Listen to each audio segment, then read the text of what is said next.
مولاي صل وسلم دائما أبدا على حبيبك خير الخلق كلهم مولاي صل وسلم دائما أبدا على حبيبك خير الخلق كلهم. السلام علیکم ورحمۃ اللہ وبرکاتہ.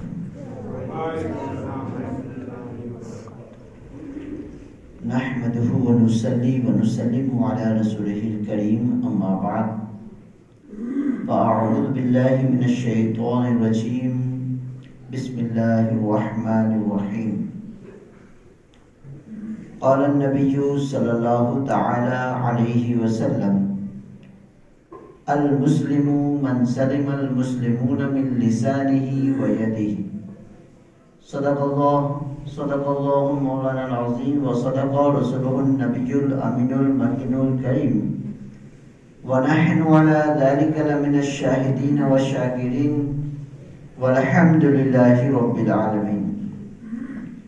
معزز سامعین کرام، خطبہ مسنونہ میں نبی پاک صاحب الاولاد صلی اللہ تعالی علیہ وسلم کا وہ فرمان عالی شان کہ جو ہماری زندگیوں کو تبدیل کرنے والا ہے اور ہمیں صحیح زندگی جینے کا سلیقہ بتانے والا ہے، وہ فرمان میں نے آپ کے سامنے پیش کیا. اس کے تعلق سے معروضات سے قبل آئیے ہم اور آپ مل کر اپنے اور ساری کائنات کے مرکزی عقیدت ارواح و نافدہ جد الحسن والحسین حضور احمد مجتبی محمد عربی مصطفیٰ صلی اللہ تعالی علیہ وسلم کی بارگاہ بکس پناہ میں درود شریف کا نذرانہ پیش کرے. اللہم صلی علی سیدنا مولانا محمد وبارک وسلم. صلاۃ و سلام علیک یا رسول اللہ صلی اللہ تعالی علیہ وسلم. سامعین محترم، میرے اور آپ کے آقا حضور تاجدار مدینہ صلی اللہ تعالی علیہ وسلم ارشاد فرماتے ہیں المسلم من سلم المسلمون من لسانہ و یدہ. ہر ایک چیز کا ایک ڈیفینیشن ہوتا ہے، ہر ایک چیز کی ایک ویاکھیا ہوتی ہے، ہر ایک چیز کی ایک تعریف ہوتی ہے جس کے ذریعے اسے پہچانا جاتا ہے. سامعین محترم، ہمیں یہ بات اچھے طریقے سے معلوم ہے کہ ہر ایک چیز کا ایک ڈیفینیشن ہے، تو ظاہر سی بات ہے ہم اسلام کے ماننے والے ہیں، ہم اسلام کا کلمہ پڑھنے والے ہیں، ہم مسلمان ہیں. تو مسلمان کسے کہتے ہیں؟ مسلمان کی ویاکھیا اور اس کا ڈیفینیشن کیا ہے وہ ہمیں سمجھنا ہوگا. جب ہر ایک چھوٹی سی چھوٹی چیز کی بھی ویاکھیا ہوتی ہے تو یہ تو بہت بڑی چیز ہے. اسلام کا ہونا، مسلمان کا ہونا، یہ بہت بڑی چیز ہے. ہم نے اپنے آپ کو مسلمان کہہ دیا کہ ہم مسلمان ہیں، ہم سب یہ اعلان کرتے پھر رہے ہیں کہ ہم مسلمان ہیں، لیکن مسلمان کا جو ڈیفینیشن اور مسلمان کے تعلق سے جو نبی پاک صلی اللہ علیہ وسلم نے ارشادات عطا فرمائے کہ مسلم ہونے کی علامت یہ ہے، مسلم ہونے کی نشانی یہ ہے، مسلم ہونے کا جو تخلص یہ ہے، تخصص یہ ہے. حضرات گرامی، تو اللہ کے نبی صلی اللہ علیہ وسلم نے چند الفاظوں میں اور ایک چھوٹی سی تعریف اور چھوٹا سا ڈیفینیشن اللہ کے رسول صلی اللہ علیہ وسلم نے فرما دیا، جو دکھنے میں بہت چھوٹا ہے لیکن اس کے معنی کی طرف غور کرے اور اس کے مفہوم کی طرف غور کرے تو یقیناً یہ بہت بڑا اور بہت بڑی چیز ہے. تو حضرات گرامی، اللہ کے رسول نے فرمایا المسلم من سلم المسلمون من لسانہ و یدہ. ہم اگرچہ اپنے آپ کو مسلمان کہہ رہے ہیں، ہم نے اگرچہ یہ کہہ دیا کہ ہم مسلمان ہیں، اللہ کے رسول فرماتے ہیں مسلمان وہ ہے جس کی زبان اور جس کے ہاتھ سے دوسرا مسلمان محفوظ رہے. جس کے ہاتھ اور زبان سے دوسرا مسلمان محفوظ رہے وہ مسلمان ہے. آپ سمجھ گئے ہوں گے زبان سے محفوظ رہنے کا مطلب کیا ہے، وہ آپ سمجھ گئے. گالی گلوچ، اس کے اوپر دادا گیری کرنا وغیرہ وغیرہ، اس کے اوپر ظلم کرنا اپنی زبان کے ذریعے، کسی کو دبانا اپنی زبان کے ذریعے، کسی کو ایسی بات کہنا کہ جس سے اس کا دل دکھے، اس کے دل میں درد اور طرف پیدا ہو، تو یہ زبان سے ستانا ہوا. اور پاور دیا ہے، اللہ نے طاقت دی ہے، تو پھر اس کا غلط استعمال کر کے لوگوں کو اپنے ہاتھ کے ذریعے بات بات پر ڈنڈے نکالے، بات بات پر ہتھیار نکالے، اور اپنے پڑوسی کو ہے یا اور کسی شخص کو ہے بات بات پر ڈرا کر کے، دھمکا کر کے، اسے یا مار پیٹ کر کے اپنا ایک رعب و دبدبا قائم کرنا چاہ رہے ہیں آپ، تو پھر آپ مسلمان نہیں ہیں. کیونکہ اللہ کے نبی نے فرمایا کہ جس کے ہاتھ سے بھی دوسرا مسلمان محفوظ رہے وہی مسلمان ہے. حضرات گرامی، یہ تو ایک جنرل بات ہے، ایک اسلام اور مسلمان کے تعلق سے اللہ کے رسول نے فرمایا.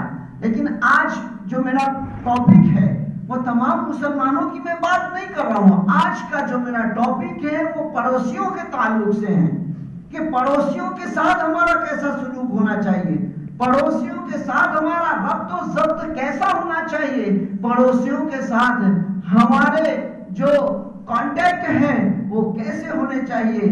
تو اللہ کے نبی صلی اللہ تعالی علیہ وسلم کے بے شمار فرمودات پڑوسیوں کے تعلق سے ہمارے سامنے مشعل راہ ہے. بے شمار فرمودات، بے شمار احادیث نبویہ ہمیں راہ دکھا رہی ہے، اور ایسی راہ جو ہمیں سیدھے جنت کی طرف لے جا رہی ہے. ایسی راہ اللہ کے رسول صلی اللہ تعالی علیہ وسلم کی تعلیمات ہمیں دکھا رہی ہے. اللہ کے رسول صلی اللہ تعالی علیہ وسلم نے ارشاد فرمایا پڑوسیوں کے تعلق سے کہ پڑوسیوں کے چند حقوق ہیں، پڑوسیوں کے چند حقوق ہیں. میں یہاں پر آپ کو یہ بتا دینا چاہتا ہوں کہ دیکھو، کبھی بھی خدا نہ کرے کبھی بھی آپ کو اگر کوئی تکلیف پہنچتی ہے، آپ اگر کسی مصیبت میں مبتلا ہوتے ہیں اور اچانک کسی کی ضرورت، ایسی آگ لگ گئی یا فلاں ہوا یا کچھ بھی ہوا، اچانک کسی کی ضرورت پڑتی ہے، تو آپ کا بھائی جو دور رہتا ہے، آپ کا رشتہ دار جو دور رہتا ہے، وہ پہلے نہیں آنے والا، پہلے تمہارا پڑوسی آنے والا ہے. پہلے تمہاری ہیلپ کے لیے تمہارا پڑوسی آئے گا. اس کے ساتھ اچھا برتاؤ کرو، اس کے ساتھ اپنے تعلق اچھے بنائے رکھو، کیونکہ وہی پہلے کام آنے والا ہے. رشتہ دار تو بعد میں آئیں گے، اگر بھائی رہتے ہیں الگ دوسرے محلے میں تو وہ بعد میں آئیں گے، یہی پہلے کام آنے والے ہیں. تو معزز سامعین کرام، اللہ کے رسول صلی اللہ تعالی علیہ وسلم نے پڑوسیوں کے تعلق سے ارشاد فرمایا کہ چند حقوق ہیں پڑوسیوں کے، ان میں سے ایک یہ ہے کہ جب وہ بیمار ہو جائے تو اس کی عیادت کے لیے جاؤ. ایسے تو کوئی بھی مسلمان بیمار ہو جائے تو عیادت کرنا ہمارا حق بنتا ہے. عیادت کسے کہتے ہیں وہ بھی میں آپ کو بتاؤں، کیونکہ بچے بھی موجود ہیں اور کچھ نوجوان بھی، تو شاید انہیں معلوم نہ ہو کہ عیادت کسے کہتے ہیں. کسی کی بیمار پرسی کرنا، یعنی بیمار پرسی کرنے کا مطلب یعنی اگر کوئی شخص بیمار ہوا تو اس کی خبر لینے کے لیے جانا. خبر لینے جانا یہ عیادت ہے کہ اس کے پاس خبر لینے جانا تاکہ اس کو بھی تسلی حاصل ہو. تو اللہ کے رسول صلی اللہ علیہ وسلم نے فرمایا کہ اگر کوئی تمہارا پڑوسی بیمار ہو جائے تو حق ہے تمہارا، حق جانتے ہیں نا،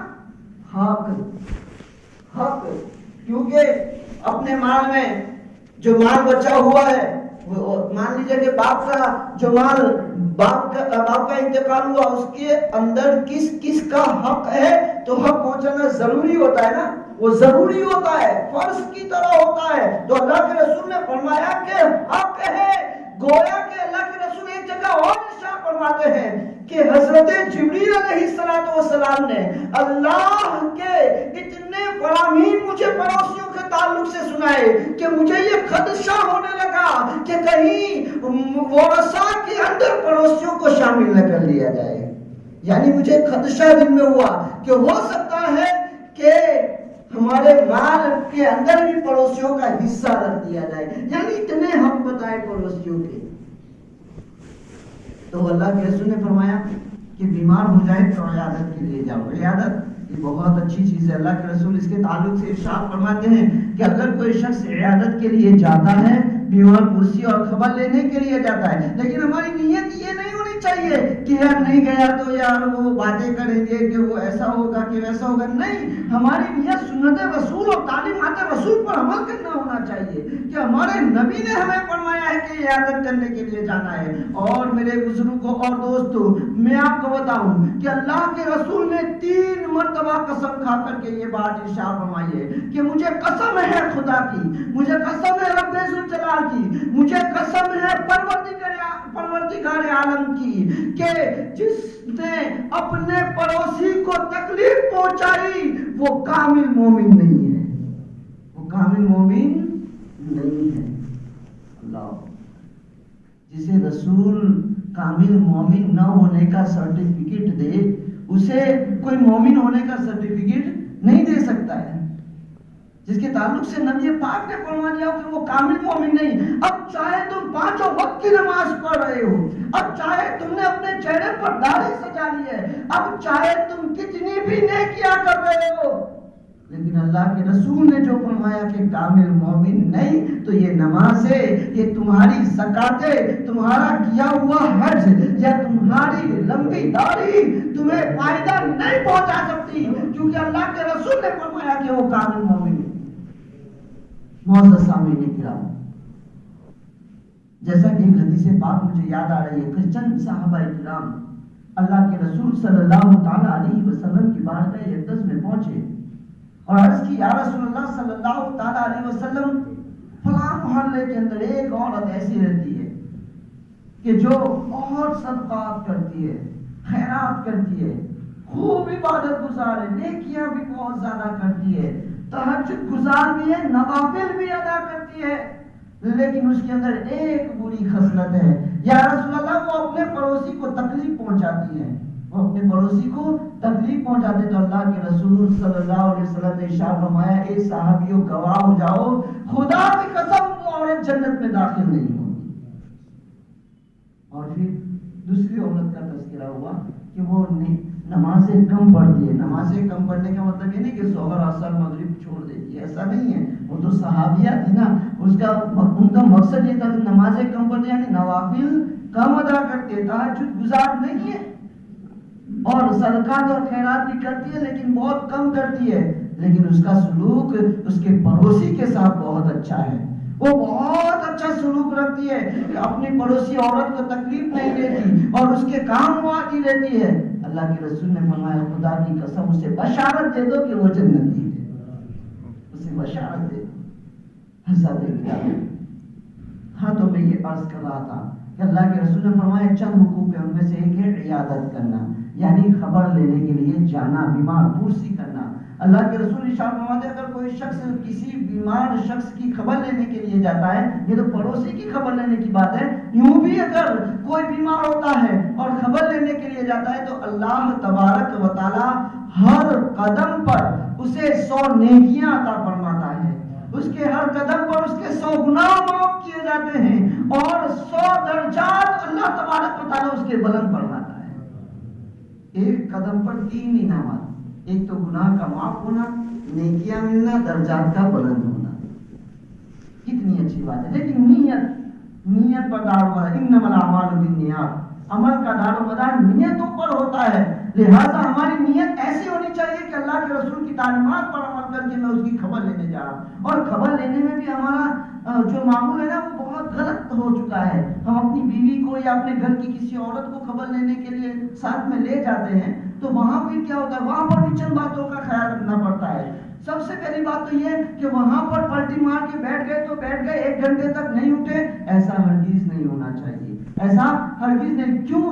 جتنا ہو سکے وہاں سے جلدی جانے کی کوشش کرنی چاہیے۔ ہاں، لیکن اگر بیمار بار بار آپ کو ایسا کہہ رہا ہے، وہ اپنے آپ کو، وہ تو سچویشن سے پتا چل جائے گا کہ اس کی سچویشن کیسی ہے اور وہ آپ سے کیا چاہ رہا ہے. تو بیمار بار بار کہتے نہیں بیٹھنا ہی پڑے گا، آپ کو بیٹھنا ہی پڑے گا، مجھے بہت اچھا لگا، آپ بیٹھیے تو بیٹھنا ہے. لیکن آپ اگر زیادہ دیر تک بیٹھے رہیں گے تو بیمار کی حالت ایسی ہے کہ وہ آپ کے لیے تھوڑا بیٹھا ہوا ہے، اسے اگر لیٹنے کی حالت ہے تو وہ آپ کی وجہ سے وہ لیٹے گا نہیں، آپ کی وجہ سے وہ تکلیف میں اور مبتلا ہوگا.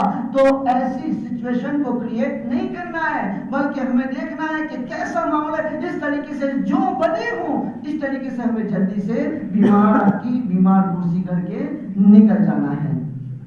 اور ایک اور بات، یہاں عورتیں تو نہیں ہیں لیکن آپ جب خبر لینے کے لیے جائیں تو آپ انہیں سمجھا سکتے ہیں، آپ انہیں بتا سکتے ہیں کہ خبر لینے جاؤ نا، تو جیسا کہ آج کورونا کی بیماری، اگر مان لیجیے کہ کوئی شخص خبر لینے کے لیے جاتا ہے، یا کوئی بھی بیماری ہو، کینسر کی بیماری ہو، کوئی بھی ہو، کوئی ڈیلیوری کا مسئلہ ہے کہ ڈیلیوری قریب ہے، تو مردوں میں تو کم لیکن عورتوں میں ایسا زیادہ ہوتا ہے کہ وہ گئے اور خبر لینے کے لیے مریض کے پاس بیٹھے اور کہتے ہیں ارے فلاں کو تو ایسا ہو گیا تو وہ بھی نہیں بچا، فلاں کو کینسر ہو گیا تو وہ بھی نہیں بچا.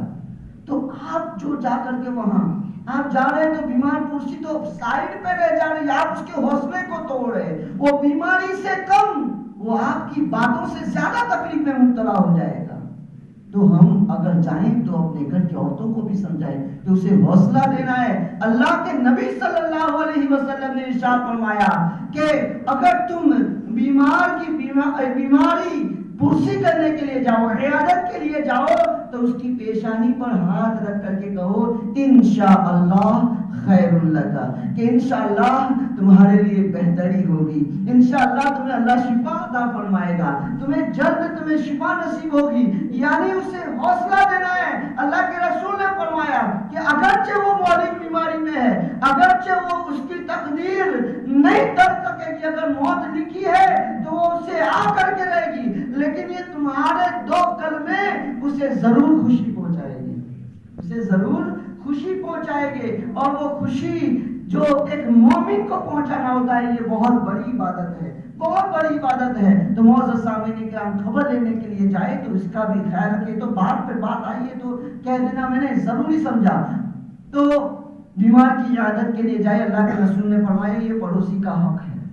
لیکن آج تو ہم اگر وہ بیماری میں مبتلا ہوتا ہے نا تو ہم کیا کہتے ہیں، اچھا ہوا سالہ ایسا ہے، اچھا ہوا یہ اس کے کرم کی سزا بھگت رہا ہے، یہ اس کے کرم کی سزا بھگت رہا ہے. اس طریقے سے ہم باتیں کر رہے ہیں اپنے پڑوسی کی، سالہ اس نے مجھے ایسی تکلیف پہنچائی تھی، اس نے میرے ساتھ ایسا سلوک کیا تھا، اچھا ہوا اس میں مبتلا ہوا. اللہ کے رسول نے ارشاد فرمایا، یہ اچھا کہنے والے اللہ کے رسول فرماتے ہیں کہ کسی مصیبت زدہ کی مصیبت کو دیکھ کر کے اگر کوئی شخص اس کی مصیبت پر خوش ہو رہا ہے تو اسے میری طرف سے یہ وعید سنا دو کہ اللہ اسے ٹھیک کر دے گا اور وہ مصیبت کے اندر تجھے مبتلا فرما دے گا، اس مصیبت میں تجھے مبتلا فرما دے گا، اس کی مصیبت تو وہ ٹل جائے گی. تو ہمیں خوش نہیں ہونا ہے بلکہ اس کے ساتھ اچھا سلوک کر کے ہمیں اس کی عیادت کرنی ہے. اب ایک عیادت کے تعلق سے ایک تو عیادت کا حق اور عیادت کے اندر کیا کیا ہونی چاہیے وہ باتیں میں چند جملوں کے اندر میں نے آپ کو بتائی. ایک دوسری بات اللہ کے رسول صلی اللہ علیہ وسلم نے حقوق میں سے فرمایا کہ اس کا حق یہ بھی ہے کہ جب وہ انتقال کر جائے تو اس کے جنازے میں شامل ہو، اس کے جنازے میں شامل ہو. لیکن ہم کیا ہے، ہم تو جنازے کے اندر شامل ہونے کے بجائے ہم تو کہیں اگر ہمارا کہیں جانا رہتا ہے، کوئی بیزی ہے تو ہم پڑوسی کے تو کیا، پڑوسی تو الحمدللہ ہمارے اندر اتنا تو ماحول ہے کہ پڑوسی کے جنازے میں تو جاتے ہیں. لیکن کہیں کہیں ہمارے قریبی رشتے دار بھی ہوتے ہیں نا تو ہم بہت بیزی تھے تو نہیں آ پائے جنازے کے اندر، ہم نہیں آ پائے، بہت بیزی تھے. حالانکہ سب سے زیادہ فری وہی ہوتے ہیں جو اپنے آپ کو کہتے ہیں کہ ہم بہت بیزی ہیں، وہی سب سے زیادہ فری ہوتے ہیں. تو میں یہ کہنا چاہتا ہوں اللہ کے رسول نے فرمایا کہ جب وہ انتقال کر جائے تو اس کے جنازے میں حاضری دے. اب جنازے میں حاضری دینے کے تعلق سے بھی چند باتیں میں آپ کو عرض کر دوں کہ دیکھیے جنازے میں ہمارے نوجوان ساتھی یا کوئی بھی جو جاتے ہیں کسی اور گاؤں کے اندر بھی جاتے ہیں تو ہم کیا کرتے ہیں، کبھی کبھی ڈائریکٹ بائک لے کر کے قبرستان پہ پہنچ جاتے ہیں، ڈائریکٹ بائک لے کر کے وہاں پہنچ گئے. یہ بات الگ ہے کہ قبرستان بہت دور ہے اور جنازہ ایمبولینس یا کسی ٹیمپو وغیرہ میں لے جایا جا رہا ہے کیونکہ قبرستان کی زمین دور ہے، تو یہ ایک الگ مسئلہ ہے. لیکن یہ قریب ہے، اس کے باوجود آپ آئے بائک وہاں پر اس کو کاندھا نہیں دے رہے بلکہ ڈائریکٹ بائک لے کر کے وہاں قبرستان پہنچ گئے اور پھر وہاں پر نماز جنازہ پڑھ کے پھر وہاں سے نکل آئے. یہ بھی معمول بنتا جا رہا ہے. یہ کہنا اس لیے ضروری سمجھتا ہوں کہ کہیں ایسا نہ ہو کہ پھر آئندہ آنے والے سالوں کے اندر ہمارے جنازے کندھوں سے محروم نہ ہو جائے، کہیں ایسا نہ ہو. چونکہ اللہ کے رسول صلی اللہ تعالی علیہ وسلم نے ارشاد فرمایا کہ اگر کوئی شخص نماز جنازہ کے لیے جنازے کے ساتھ چلتا ہے تو اللہ ہر قدم پر اس کے 100 کبیرہ گناہ معاف فرماتا ہے. کون سے؟ جو توبہ کے بغیر معاف نہیں ہوتے. ایسے کبیرہ گناہ اللہ تبارک و تعالیٰ اس کے ہر قدم پر معاف فرماتا ہے. اور پھر ایک اور فرمان جس سے یقیناً ہمارا ایمان تازہ ہو جاتا ہے. یقیناً یہ سننے کے بعد ہر مرتبہ ہمارا دل یہ چاہے گا کہ ہم ضرور جنازے کو کاندھا دیں گے. ایک ایسا فرمان اور ایک ایسی مشعل راہ تعلیم ہمارے نبی کی جو ضرور بھی ضرور ہمیں اس بات پر آمادہ کرے گی کہ ہم ضرور جنازے کو کاندھا دیں. اللہ کے رسول صلی اللہ علیہ وسلم نے ارشاد فرمایا جو شخص جنازے کو کاندھا دیتا ہے تو اگر وہ میت گنہگار ہے اور جنازے کو کاندھا دینے والا وہ نیک ہے تو اس نیک کے صدقے میں اس میت کی مغفرت ہو جائے. اور اگر وہ میت نیک ہے اور جنازہ دینے والا گنہگار ہے تو اس میت کے صدقے میں اس گنہگار کی مغفرت ہو جائے گی، اس کے گناہ معاف ہو جائیں گے. اللہ فائدے دونوں طرف ہیں. ایک طرف میت کو بھی فائدہ ہو رہا ہے، ایک طرف کاندھا دینے والے کو بھی فائدہ ہو رہا ہے. لیکن ہم ہے کہ ہم نے اپنا معمول الگ بنا لیا ہے. تو ایسا ہرگز نہیں ہونا چاہیے. ہاں کوئی تکلیفیں چلنے پھرنے میں ایسے دیکھیں ہمارا دین آسان ہے، مشکل نہیں ہے. الدین یسر لا عسر، دین آسان ہے، مشکل نہیں ہے. لیکن جس چیز میں آپ کو تکلیف نہ ہو اس کے باوجود ایسا کرنا یہ درست نہیں ہے. ہاں آپ کو کوئی تکلیف ہے، آپ نہیں جا پائیں گے، جنازے کی نماز آپ نہیں پڑھ پائیں گے، ایسی ترتیب میں وہاں پہنچ کر کے آپ گاڑی لے کر کے جا سکتے ہیں، کوئی حرج نہیں ہے. لیکن یہ تو ایسے ہی اگر پہنچ رہے اس کی بات میں نے آپ کو بیان کی. تو یہ حقوق میں سے ایک حق تو یہ کہ عیادت کے لیے جانا جب کوئی پڑوسی کا انتقال ہو جائے. اور پڑوسی کون ہے وہ بھی میں آپ کو بتا دوں. ہم یہ سمجھتے ہیں کہ ہمارے ادھر والا گھر اور ادھر والا گھر یہ ہمارا پڑوسی ہے. نہیں، حدیث کی روشنی میں 40 گھر دائیں، 40 گھر بائیں، 40 گھر سامنے اور 40 گھر پیچھے یہ پڑوسی ہے. ہمارا گاؤں تو پڑوسی میں ہی پورا نمٹ جائے گا. ہمارا گاؤں تو پڑوسی میں ہی نمٹ جائے گا پورا. میں یہ کہنا چاہتا ہوں کہ دیکھیے پڑوسی کے ساتھ اچھا سلوک کرنا ہے تو گویا کہ پورے گاؤں کے ساتھ ہمارا اچھا سلوک ہونا چاہیے. اب ایک کے ساتھ اچھا سلوک، دوسرے کے ساتھ اچھا سلوک، اس کے ساتھ اچھا سلوک تو انشاءاللہ العزیز امن و سکون کا ماحول پیدا ہوگا. امن و سکون کی ایک لہر تو اٹھے گی اور جو تیری میری کی چیز پھیلی ہوئی رہتی ہے وہ انشاءاللہ العزیز ایک نہ ایک دن ہمارے اندر سے ضرور نکل جائے گی. تو میرے بزرگوں دوستو، جب یہ ہمیں معلوم ہوا کہ یہ پڑوسی اتنے ہیں، اب اس میں کس کا کتنا حق ہے وہ بھی میری اور آپ کی ماں جناب عائشہ صدیقہ رضی اللہ تعالیٰ عنہ نے اللہ کے نبی صلی اللہ علیہ وسلم سے پوچھا یا رسول اللہ میرے حسن سلوک کا سب سے زیادہ حقدار کون ہے؟ پڑوسی تو اتنے سارے ہیں، اب اس میں میرے حسن سلوک کے سب سے زیادہ حقدار کون ہے؟ تو اللہ کے رسول صلی اللہ علیہ وسلم نے فرمایا جس کا دروازہ تمہارے دروازے سے زیادہ قریب ہو وہ زیادہ حقدار ہے. جس کا دروازہ تمہارے دروازے سے زیادہ قریب وہ زیادہ حقدار. تو اس فرمان سے یہ ہمارے لیے تعلیمات تھی. جناب عائشہ صدیقہ رضی اللہ تعالیٰ عنہ کا پوچھنا یہ ہمارے لیے تھا، ہمارے لیے تعلیم کو مہیا کرنا تھا. لہذا ہمیں دیکھنا چاہیے کہ ہم اپنے پڑوسیوں کے ساتھ کیسا سلوک کر رہے ہیں. تو میرے بزرگوں اور دوستوں، اللہ کے رسول صلی اللہ تعالیٰ علیہ وسلم نے آگے ایک اور ارشاد عطا فرمایا. یہ تو عیادت کی بات ہوئی، جنازے کی بات ہوئی. تیسری بات کہ جب وہ اسے ضرورت ہو، حاجت ہو تو تم اسے قرضہ دو، یہ بھی پڑوسی کا حق ہے. قرض دینے کے تعلق سے فرمایا کہ تم اسے قرض دو، یہ پڑوسی کا حق ہے۔ آج سود کے اندر لون لے کر کے لوگ اس لیے مبتلا زیادہ ہو رہے ہیں کہ آج ہماری قوم نے آپس میں قرضہ لینا دینا بند کر دیا ہے۔ ہمارے قوم کے سرمایہ دار قرضہ دینے سے دور بھاگ رہے ہیں، اور بڑے افسوس کے ساتھ یہ بات بھی کہنی پڑتی ہے کہ جو قرضہ لیتا ہے وہ بھی لوٹانے کا نام نہیں لیتا۔ ہاں، کسی وجہ سے آپ نے جو وعدہ کیا تھا اس وعدے کے مطابق اگر آپ کے پاس نہیں بنا تو آپ کہیے کہ انشاءاللہ اور دوسرا وعدہ مجھے کریں، انشاءاللہ میں اس میں پہنچا دوں گا۔ پہنچانا ضروری ہے میرے لیے، میں ضرور پہنچاؤں گا، لیکن یہ تو کیا کرتے ہیں کہ 10 سال ہو گئے، 5 سال ہو گئے، لیکن لوٹانے کا کوئی نام نہیں ہے۔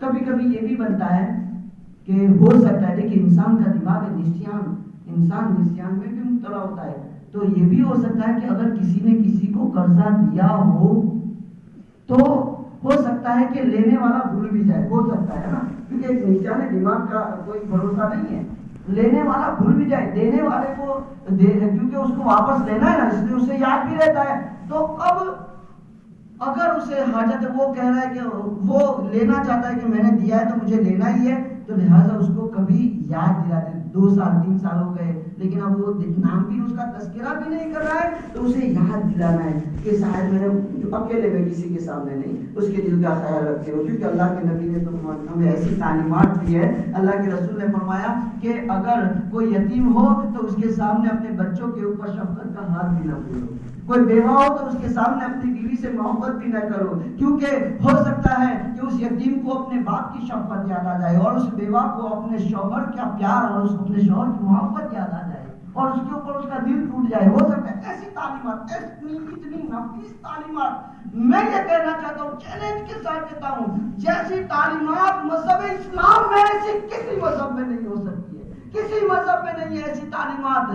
اگر اس تعلیمات کے اوپر عمل کر لیا جائے تو میرے بزرگوں اور دوستوں، اللہ کے نبی صلی اللہ تعالیٰ علیہ وسلم کی فرمان کہ قرض دو، تو اگر اسے یاد نہ ہو تو ہمیں کسی طریقے سے اسے یاد دلا دینا ہے، تاکہ کئی بروز قیامت وہ پکڑ میں نہ آ جائے۔ نیت یہ ہونی چاہیے کہ وہ پکڑ میں نہ آ جائے قیامت کے دن، کیونکہ اگر کسی کا حق ہم نے نہیں دیا، بہن کا حق نہ دینے والے وہ بھی سنے کہ اگر کسی نے اور کو جو یہ سمجھتے ہیں کہ ہم نے تو یہ کر دیا بہن کے لیے، وہ کر دیا، جو کیا وہ کیا، تم نے احسان کیا، لیکن جو باپ کے مال میں بہن کا حق ہے وہ ہے، لہذا وہ بھی سنے کہ قیامت کے دن جس نے جس کا حق مارا ہے، لہذا وہ نیکیاں جو آپ نے دنیا میں پیسوں کی صورت میں حق نہیں دیا، اللہ تبارک و تعالیٰ تمہاری نیکیاں قیامت کے دن اسے عطا فرما دے گا، تمہیں اسے نیکیاں دینے پڑے گی۔ اس کے بعد آپ کو نیکی کرنے کا موقع تو ہوگا ہی نہیں، کیونکہ دنیا سے تو رخصت ہو چکے قیامت میں، اب تو پھر دنیا میں آنا نہیں ہے، وہ نیکیاں آپ کی دے دی جائے گی۔ اس چند پیسوں اور چند روپیوں کی کوئی اوقات نہیں ہے۔ آپ حقوق کو دھیان میں رکھے، بہن کے حقوق کو دھیان میں رکھے، اپنے پڑوسی اور اپنے بھائیوں کے حقوق کو دھیان میں رکھ کر کے ان باتوں پر عمل کریں، انشاءاللہ اس میں ضرور برکت ہوگی، کوئی کمی نہیں آئے گی، کیونکہ اللہ اور اس کے رسول کے فرامین میں برکت ہی ہوتی ہے، بے برکتی نہیں ہوتی ہے۔ تو معزز سامعین کرام، میں نے جو آپ کے سامنے بات کری کہ قرض دینا ہے اور یاد نہ اسے یاد بھی دلا دینا ہے، تاکہ وہ پھر جب اس کو موقع ملے گا، جب اس کے پاس آئے گا، وہ آپ کو لوٹا دے گا۔ تو قرض کے تعلق سے میں نے آپ کو بتایا، انشاءاللہ یہ چیز بھی عام ہوگی اور یہ چیز بھی ہم کریں گے، تو دینے والا بھی اس بات کا خیال رکھے ہمیں دینا ہے، اور لینے والا بھی اس بات کا خیال رکھے کہ ہمیں واپس کرنا ہے، تو پھر یہ معاملہ صحیح طریقے سے چلے گا۔ آج سرمایہ داروں نے دینا اس لیے بند کیا ہے کہ جو جس کو دیا ہے وہ دینے کا واپس کرنے کا نام نہیں لیتا، اس لیے انہوں نے دینا بند کر دیا ہے۔ لیکن وہ خوش نصیب ہے، اللہ کے رسول نے فرمایا کہ جس نے کسی کو قرضہ دیا ہے، ہر دن اتنے پیسے صدقہ کرنے کا ثواب نامہ اعمال میں لکھا جاتا ہے، ہر دن اس کے اتنا ثواب لکھا جاتا ہے۔ اور بھی حقوق ہے جو اللہ کے نبی صلی اللہ علیہ وسلم نے پڑوسیوں کے بتائے، انشاءاللہ میں آئندہ اسے آپ کے سامنے پیش کرنے کی کوشش کروں گا۔ پروردگار عالم سے دعا ہے کہ پروردگار عالم مجھے اور سب کو کہنے سننے سے زیادہ عمل کرنے اور اس کو عام کرنے کی توفیق رفیق عطا فرمائے۔ استغفر اللہ ربی من کل ذنب واتوب الیہ۔ السلام علیکم ورحمۃ اللہ وبرکاتہ۔